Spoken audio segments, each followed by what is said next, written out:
Hello guys, baka may na-encounter kayo na error, yung undefined na mga key.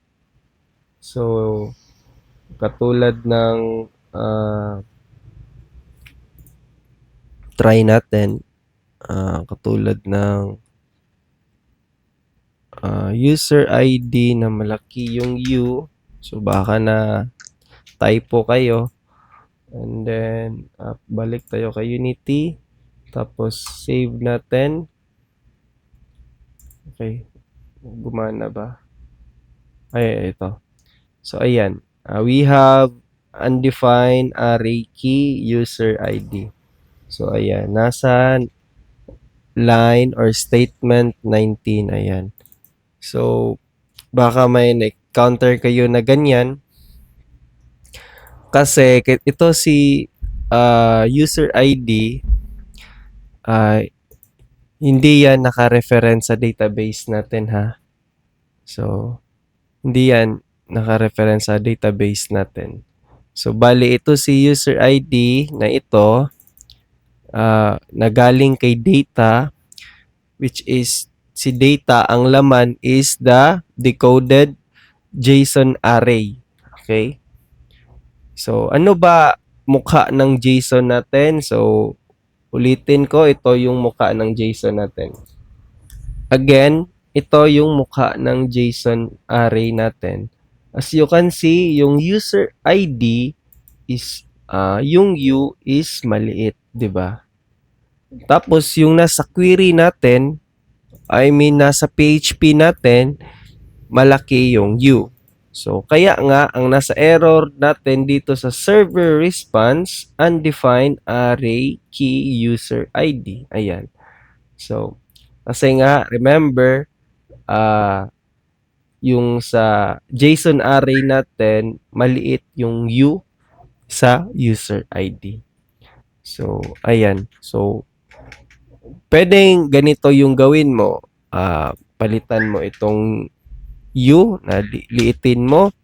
Or, for example, malaki yan. Ayaw mo palitan ito. So, dito ka magpapalit. So, instead na ganito, lakihan mo yung U dito, which is ito kasi yan. And then, ito naman, lakihan mo din. So, ayan. So, pag save natin yan, okay, nakaraan pa. Magiging successful na ito. Kasi nga, equal na yung, at saka makikita na ni PHP server or PHP server side script na, okay, si user ID na malaki ang U is yun din yung JSON array na pinasa sa atin galing kay C#. So, balik kay Unity, run natin.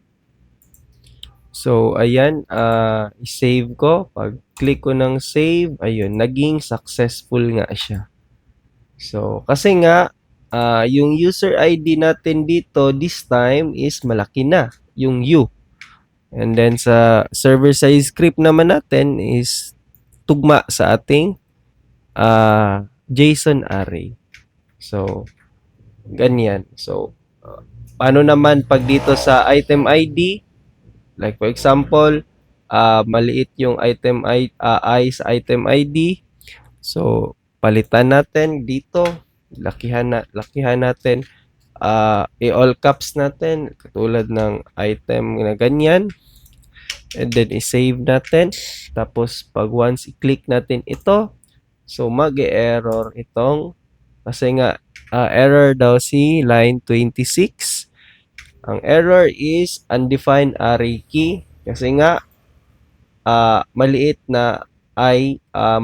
yung item dito na letter. So, paano ba to fix it? So, pwede dito mo i-change, liitan mo siya. Dapat same yung dito sa JSON array mo at saka dito sa PHP server side script mo. So, i-save natin yan. And then, pag run ko, Tapos after ko mag-run, then pindutin ko tong save to MySQL database. Okay, napindot ko na and then successful na siya. Kasi nga equal na yung item ID natin sa ating item ID dito sa server-side script na PHP. So, ayan lang. And then, i-fix ko na din tong user ID. So, ayoko yung ganyan kasi gusto ko yung naka-camel case tayo. And then, dito din, ulitin ko lang yan. So, okay. So, yan lang.